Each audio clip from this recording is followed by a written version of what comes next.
Je suis le Tout-Puissant. En ce début d'année, je rajoute un imparfait à ma longue liste d'imparfaits. Dans beaucoup de registres, j'ai pu dire jusqu'à présent « j'étais ». Et à tous ces « j'étais », qui est un verbe conjugué à l'imparfait, je peux ajouter depuis le 31 décembre « j'étais manipulateur en radiologie », puisque me voici officiellement retraité. Cette accumulation d'imparfaits majore, augmente en moi le besoin de la permanence immuable, éternelle de Dieu. Parce que de plus en plus, je peux dire « j'étais », j'ai de plus en plus besoin de celui qui peut dire « je suis ». Et là, nous étions avec mon beau-père, quelques jours en Suisse. Il a beaucoup plus de « j'étais » que moi, puisqu'il a 85 ans. Et on voit cette accumulation de temps qui pèse sur ses épaules, sa santé qui décline, sa vulnérabilité qui augmente. Mais Dieu est. Il est « je suis ». Et je suis le Tout-Puissant. Et je n'ai pas envie d'attendre d'avoir l'âge de mon beau-père pour comprendre combien il est essentiel de m'appuyer sur cette immuable permanence de Dieu. Je suis. Et demain, et après-demain, et jusque dans l'éternité, d'éternité en éternité, tu es Dieu. Il est Dieu, éternellement, immuablement, parfaitement, absolument, il est Dieu. Et pas n'importe quel Dieu, le Tout-Puissant. Qu'est-ce que ça fait du bien? Lorsqu'Abraham fut âgé de 99 ans, il en avait déjà été, l'Éternel apparut à Abraham et lui dit « Je suis le Dieu Tout-Puissant. Marche devant ma face et sois intègre. » Même révélation de Dieu dans l'Apocalypse de Jésus-Christ. « Je suis l'alpha et l'oméga, dit le Seigneur Dieu, celui qui est, qui était et qui vient, le Tout-Puissant. » Lorsqu'Abraham a eu 99 ans, il était probablement encore un petit peu vaillant, mais il a eu cette révélation particulière. Je suis le Tout-Puissant. Je suis le Tout-Suffisant. Celui dont la capacité à pourvoir à tes moindres besoins est immense. Tu peux compter sur moi. Abraham, tu peux t'appuyer sur moi. Parce que je suis l'Éternel, le Tout-Puissant. En grec, ce mot Tout-Puissant, c'est pantokrator, c'est-à-dire le dominateur absolu universel de l'univers. C'est la réponse non seulement à l'accroissement de mes vulnérabilités, mais c'est aussi une réponse totalement satisfaisante à la triste situation de notre humanité, à la triste situation de notre planète. C'est impressionnant, la rapidité de la détérioration de la situation. Et face à tous ces nouvelles anxiogènes, qu'est-ce qu'il est bon de savoir que Dieu est le Tout-Puissant, le Tout-Suffisant, que d'un claquement de doigts, il peut anéantir tout ça qui va à sa perte et créer du tout neuf, du tout beau, du magnifique, où la justice habitera. Waouh!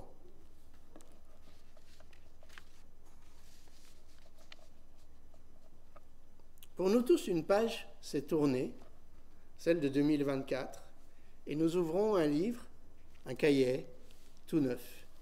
Il a beaucoup neigé pendant qu'on était en Suisse, et le matin, les champs, la nature entière était immaculée.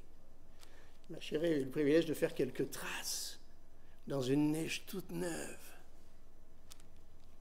Nous pouvons ouvrir une année toute blanche, toute belle, toute propre grâce au sang de Christ, grâce au pardon possible, nous pouvons démarrer un cahier où il n'y a pas encore de pâté, de ratures, de trucs écrits en rouge par le professeur. Non, c'est encore tout beau, tout propre, tout neuf. Et c'est dans cette nouvelle année que Dieu veut nous précéder, nous accompagner. À Paul, dans une situation tout à fait particulière, il dit « Ma grâce te suffit, car ma puissance s'accomplit dans la faiblesse. » Ce qui est extraordinaire, c'est que la puissance de Dieu est telle qu'il ne compte mais en aucune façon sur nos forces pour donner le petit tour de plus qui éventuellement lui ferait défaut. Non, il est absolument plus fort que toutes les situations que nous pouvons rencontrer. Il est absolument plus puissant que tous les obstacles que nous allons devoir surmonter. Il ne compte pas sur notre aide. Sa grâce est largement suffisante pour pourvoir à toutes nos circonstances et nous pouvons donc ne pas compter sur nos mérites, ne pas compter sur nos efforts, mais nous appuyer librement, totalement, de toute notre confiance sur ses capacités. À Abraham, il dit « J'établirai mon alliance entre toi et moi. » Il ne dit pas à Abraham « Il faut qu'on fasse alliance parce que j'ai besoin de tes ressources et parce qu'on va partager quelque chose, mettre en commun quelque chose dont j'ai besoin, dont tu as besoin, donc on va faire alliance ensemble parce que nous avons besoin l'un de l'autre. » Non. L'Éternel ne dit pas nous allons faire alliance et partager nos ressources, non. J'établirai mon alliance entre moi et toi. Et vous le savez, quand à un moment donné, dans la Genèse, l'Éternel demande à Abraham de partager des animaux. Et normalement, quand deux parties de clans faisaient alliance, eh bien les deux chefs de clan passaient entre ces animaux partagés pour dire nous ne faisons plus qu'une cause commune. Mais l'Éternel est passé tout seul. Les flammes de feu ont passé entre les moitiés des animaux qu'Abraham avait tronçonnés. Mais Abraham n'est pas passé. Dieu a fait alliance avec lui. Par le sang de Christ, Dieu a fait alliance avec nous. Mais ce n'est pas une alliance avec égalité des enjeux, des participations, des contributions, avec une attente réciproque à part égale. Non!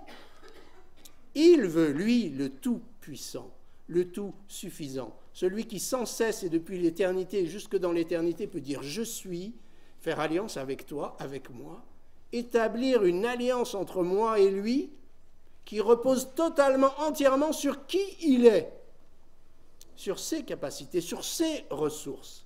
Et c'est là que la grâce de Dieu est immense et tellement bienfaisante.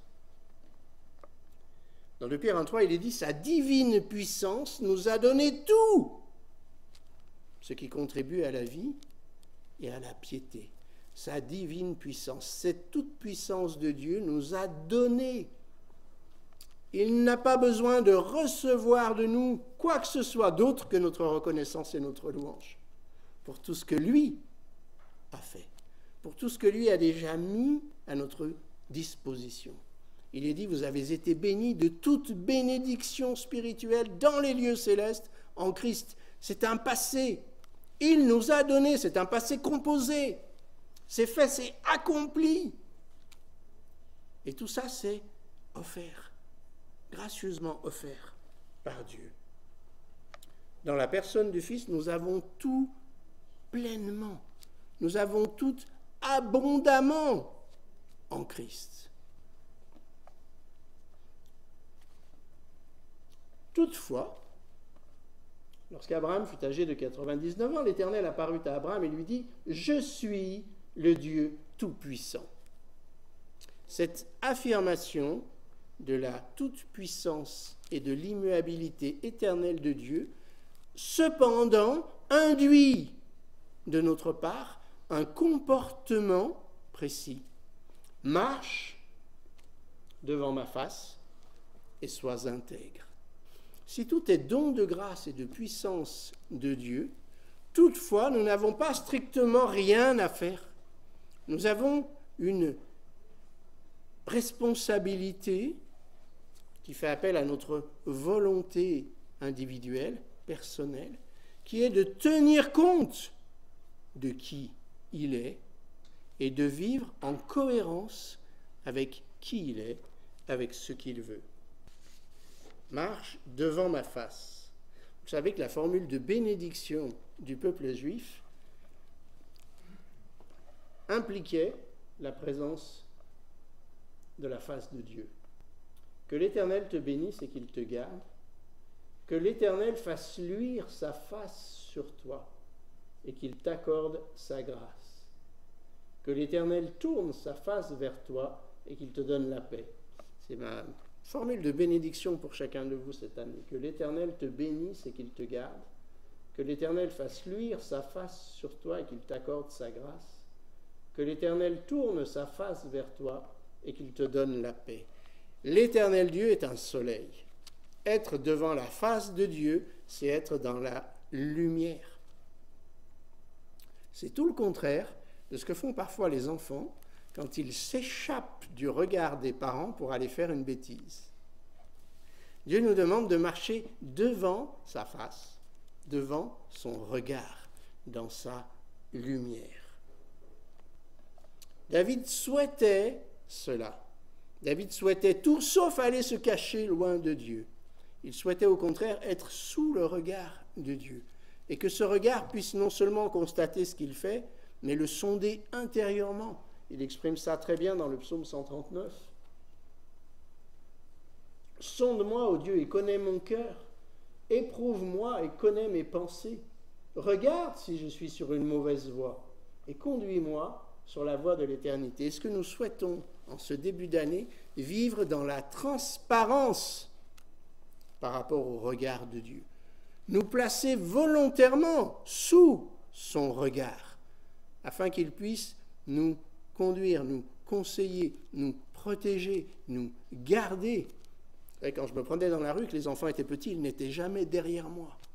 Et j'ai horreur de ça, de voir un papa, une maman qui est 30 mètres devant, et un tout petit qui est là derrière, mais il peut lui arriver n'importe quoi à ce gosse. Pourquoi? Parce qu'on n'a pas des yeux dans le dos. Quoique des fois, maman voyait ce que je faisais sans se retourner. C'était bizarre. Non, c'est ma femme qui sait ce que je pense sans même que je l'exprime. C'est bizarre, c'est inquiétant. Mais voilà, mais par rapport à Dieu, est-ce que nous cherchons à être devant lui pour bénéficier de sa protection, vivre, penser devant lui, mettre sous son regard nos motivations, nos émotions, nos réflexions, ou est-ce que nous cherchons à être un peu dans les zones d'ombre afin de pouvoir en faire un peu plus qu'à notre tête? Une recherche active de son approbation. Dans Proverbe 3, il est dit « Ne sois point sage à tes propres yeux. Ne pense pas que tu peux te débrouiller tout seul, que tu es assez intelligent pour ne pas faire appel à l'approbation de Dieu. Sois vigilant. Cherche-le, connais-le, connais sa pensée dans toutes tes voies, et il aplanira tes sentiers. » N'essaye pas de vivre en autonomie par rapport à Dieu. Cherche au contraire son conseil, son approbation. Prends le temps avec lui quand tu as quelque chose d'important à décider pour être sûr qu'il approuve tes projets, qu'il approuve tes choix. Et sois intègre. Alors dans le mot intégrité, il y a bien sûr la notion de droiture, d'absence de fraude, de duplicité. Et puis il y a la notion d'être entier.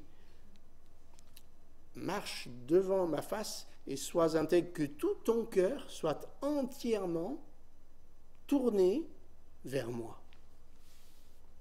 Vous savez que c'est terrible d'avoir le cœur partagé.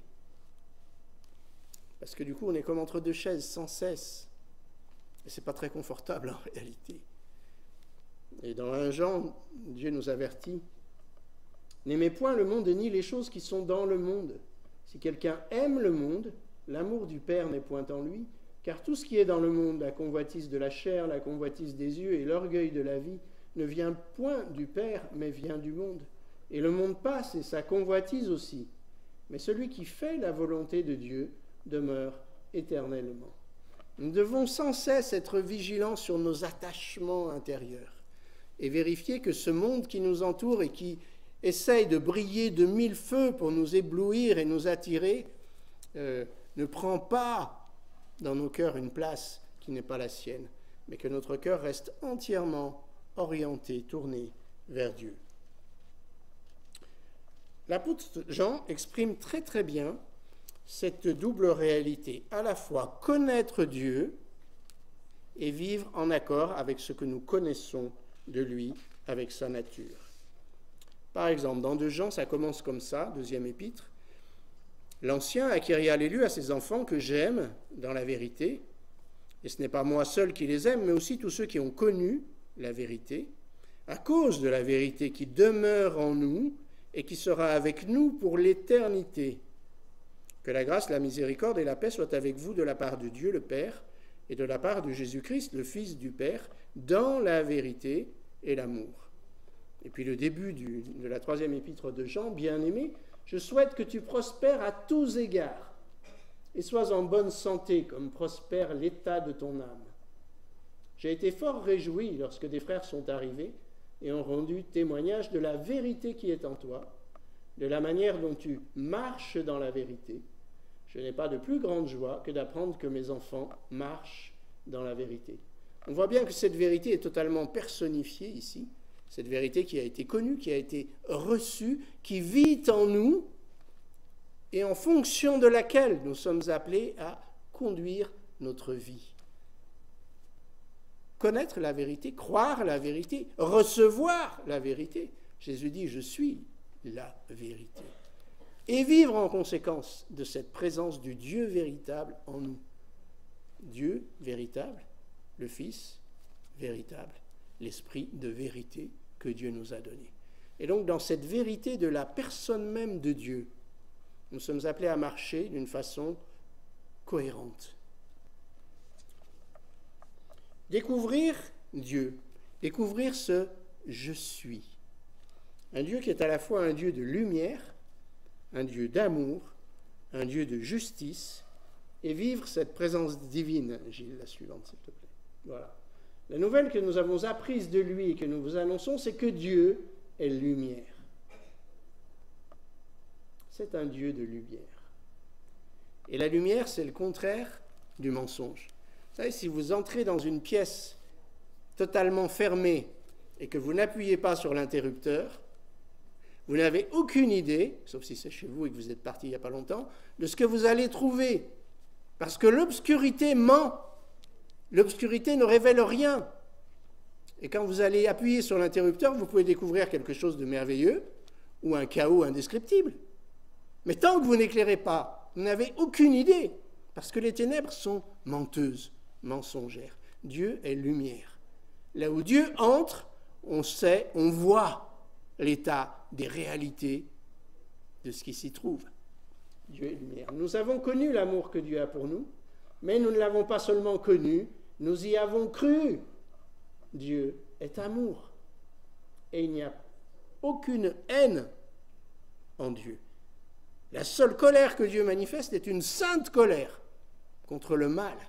Mais il n'a aucun sentiment de haine vis-à-vis du pécheur. C'est tellement extraordinaire. Petits enfants, que personne ne vous séduise. Celui qui pratique la justice est juste comme lui-même est juste. Un Dieu de lumière, un Dieu d'amour, un Dieu de justice. Et connaître Dieu ainsi nous appelle et nous exhorte à vivre dans la lumière, c'est-à-dire dans la vérité, dans l'amour de Dieu, mais aussi du prochain, et de vivre selon ce qui est juste au regard de Dieu. Il y a une absolue nécessité de cohérence entre ce que je crois de qui est Dieu et ce que je vis. Et s'il y a désaccord dans certains domaines de ma vie entre ce que je crois, ce que je professe de qui Dieu est, et ce que je pratique, ce que je vis avec les autres, moi-même dans ma relation avec Dieu, alors je suis en porte-à-faux. Et le porte-à-faux est dangereux parce que c'est un déséquilibre qui peut conduire à la chute. Et Dieu veut nous donner justement de retrouver une pleine, une entière cohérence entre ce que nous connaissons de lui et ce que nous vivons avec lui et pour lui. Image suivante. Si nous gardons ses commandements, par là nous savons que nous l'avons connu. Celui qui dit « je l'ai connu » et qui ne garde pas ses commandements est un menteur, et la vérité n'est point en lui. Mais celui qui garde sa parole, l'amour de Dieu est véritablement parfait en lui. Par là, nous savons que nous sommes en lui. Celui qui dit qu'il demeure en lui doit marcher aussi comme il a marché lui-même. Nécessité d'une entière cohérence entre ce que nous croyons, ce que nous savons de la personne de Dieu et ce que nous voulons vivre quotidiennement, jour après jour. Ce qui me ramène, évidemment, à ma faiblesse. Pour Dieu, je dirais, c'est facile d'être dans une absolue perfection, de vivre dans l'immuabilité de ses attributs divins. Il est Dieu, il est parfaitement, absolument, amour, lumière, sainteté, justice, vérité, puissance, grâce, miséricorde, paix. Mais moi, ce tout petit moi, tellement fragile, tellement vulnérable, dont les jetés s'accumulent au fur et à mesure des années, comment vivre ça? Par mes propres forces, c'est même pas en rêve. Par mes propres forces, c'est juste totalement impossible. Ce qui me rappelle que la vie chrétienne n'est pas ma vie, c'est sa vie. Et je ne pourrai jamais seul vivre sa vie. C'est que si je le laisse lui vivre sa vie en moi, que je vais pouvoir goûter à cette paix, à cet amour, à cette grâce, à tout ce qui le caractérise. Et c'est là que Dieu est merveilleux, c'est qu'il nous demande de vivre en cohérence avec qui il est, mais pas par nos efforts, parce que nous en serions totalement, absolument incapables. Et c'est là que notre foi dans sa grâce et dans son amour prend toute sa dimension. C'est uniquement en comptant sur lui que je peux progresser et avancer dans une ressemblance avec qui il est. C'est en lui laissant toujours plus de liberté d'action dans mon cœur, dans ma vie, dans mes pensées, dans mes motivations, que je vais pouvoir avancer un pas après l'autre dans cette conformité à sa ressemblance qui est son objectif, son ambition pour moi. Mais j'ai absolument, totalement besoin de sa présence en moi. Il est le cep, je suis le sarment. Si je ne reste pas attaché à lui, je vais sécher, je vais crever. Mais si je reste attaché à lui en intime communion avec qui il est, par son esprit, par la lecture, la méditation de la parole, par la prière, si je reste dans une étroite relation avec lui quotidienne, alors ce qu'il est va s'exprimer en moi, par l'action de son esprit. Et là, les choses vont aller d'une façon qui lui plaît, d'une façon qui lui est agréable.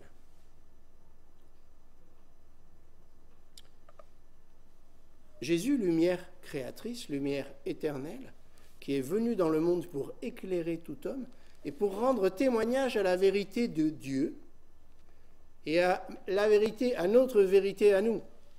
Bien triste, car c'est du cœur de l'homme ou de la femme que viennent toutes les mauvaises idées. Tous les péchés du cœur, de mon cœur, tout cela émane, jaillit sans cesse. D'où un absolu besoin de guérison radicale de ce cœur, de son pardon, de sa grâce, de sa purification par son sang, de sa présence en moi. 1 Jean 1. Ce qui était dès le commencement, ce que nous avons entendu, ce que nous avons vu de nos yeux, ce que nous avons contemplé et que nos mains ont touché concernant la parole de vie. Car la vie a été manifestée, et nous l'avons vue, et nous lui rendons témoignage. Et nous vous annonçons la vie éternelle qui était auprès du Père et qui nous a été manifestée. Ce que nous avons vu et entendu, nous vous l'annonçons à vous aussi. Pourquoi ? Afin que vous aussi, vous soyez en communion avec nous. Or, notre communion est avec le Père et avec son Fils Jésus-Christ. Et vous connaissez ce verset qui termine les épîtres de Jean. Donc, il termine la première épître de Jean. Il nous a donné l'intelligence nous savons aussi que le Fils de Dieu est venu et qu'il nous a donné l'intelligence pour connaître le véritable. Et nous sommes, quelle merveilleuse parole, nous sommes, par la foi, dans le véritable, en son Fils Jésus-Christ. C'est lui qui est le Dieu véritable et la vie éternelle. Lorsque nous avons laissé Dieu nous sauver, nous pardonner, nous adopter, faire de nous sa famille, il nous a intégrés dans sa famille. Le Père est dans le Fils est dans le Père, et le Fils promet que lui, le Père, le Saint-Esprit, vont venir habiter en nous, faire de nous sa demeure.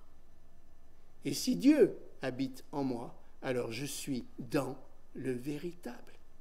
En communion, par la communion avec le Fils, je suis en communion avec le Père, avec celui qui peut sans cesse dire « Je suis l'Éternel, je suis le Tout-Puissant ». Et quand on y pense, c'est totalement fabuleux ce que Dieu nous propose. Dieu nous propose de vivre 2025 en étant conscient d'être dans la personne même du Tout-Puissant. Quelle sécurité pour nous. Quand David dit « Tu es ma forteresse », il ne se voit pas en dehors de la forteresse, il se voit à l'intérieur de la forteresse. Quand il dit « Tu es mon bouclier », il ne se voit pas à côté du bouclier, il se voit caché derrière le bouclier. Dieu veut être tout ça pour nous, la sécurité éternelle de notre âme. Il nous veut dans sa présence, jour après jour. C'est pour ça qu'il nous dit « Je suis avec vous tous les jours, jusqu'à la fin du monde ». À nous d'être conscients, à nous de vouloir avant tout le bénéfice de cette présence. Dans Romains 5, il y a un passage très beau. Dieu prouve son amour envers nous en ce que lorsque nous étions encore des pécheurs, Christ est mort pour nous. À plus forte raison donc, maintenant que nous sommes justifiés par son sang, serons-nous sauvés par lui de la colère? Car si, lorsque nous étions ennemis, nous avons été réconciliés avec Dieu par la mort de son Fils, à plus forte raison, étant réconciliés, serons-nous sauvés par sa vie. Il est mort pour nous sauver. Si nous avons reçu ce pardon, cette grâce, ce salut, nous sommes sauvés. Pas seulement par sa mort, mais par sa vie. Aujourd'hui, il est le vivant. Aujourd'hui, il est dans la présence même du Père. Aujourd'hui, il intercède pour nous, en notre faveur, dans la présence même de Dieu. Aujourd'hui, sa vie, dans la présence du Père, me sauve du péché, me sauve de l'attraction du monde, me sauve de moi, me jette dans l'immensité de son amour et de sa grâce. Sa vie, présente à la droite de la majesté divine dans les lieux très hauts, est ma sécurité. Mon salut de mon âme, de mon corps, de mon esprit, de mes pensées, si je reste attaché à lui. Il nous a réconciliés par sa mort, mais par sa vie, il nous branche, il nous connecte au Père lui-même, dans une communion que ne vient plus gêner le moindre obstacle, parce qu'il a purifié notre conscience. Combien plus le sang de Christ purifiera-t-il votre conscience? C'est pourquoi nous sommes invités à nous approcher sans cesse. Approchez-vous, approchons-nous donc, avec une foi entière, dans la perfection, dans l'absolue perfection de son sacrifice, qui a totalement, éternellement satisfait la justice de Dieu, et qui me place dans une situation de perfection. Il a rendu parfait pour toujours ce qu'il a sanctifié. Alors bien sûr que ce n'est pas encore tout à fait ce que j'expérimente, mais c'est une réalité spirituelle qui m'est acquise par le sang de Christ. Et je suis appelé à vivre de façon toujours plus proche, toujours plus en harmonie avec ces réalités spirituelles qui un jour seront rendues visibles, flagrantes, évidentes. Le jour où il viendra nous chercher, où il viendra par sa parole nous transformer dans la même image que la sienne. Il transformera notre corps d'humilité, de misère, mortel, corruptible, en son corps de gloire, de puissance, d'éternité. Waouh! Quel Dieu nous avons! Je suis le Tout-Puissant. Sois intègre, marche devant ma face pour profiter pleinement de qui je suis et de toute l'ambition que j'ai pour toi. On le vit comme ça en tant que parents. On aimerait tellement que nos enfants profitent plus de tout ce qu'on a envie de leur transmettre, profitent plus de tout l'amour qu'on a pour eux. Et des fois, on a l'impression qu'ils vivent un peu pauvrement à l'économie, alors qu'on aimerait tant offrir. Et nous ne sommes que des êtres humains. Alors pensons au Père céleste, celui à qui tout l'univers appartient. Que ne voudrait-il pas nous offrir? Combien ne désire-t-il pas nous transmettre ses valeurs pour que nous puissions marcher dans ce qui est beau, dans ce qui est bien, dans ce qui est juste, dans ce qui est vrai, dans ce qu'il approuve. Et nous sommes tellement peu enclins à venir dans ses bras, à recevoir, à l'écouter, à recevoir de sa sagesse, à vouloir son conseil. Nous sommes tellement des ados qui font un écart quand papa ou maman s'approche pour faire un bisou, qui surtout ne voulons pas de leurs conseils pour pouvoir n'en faire mais qu'à notre tête.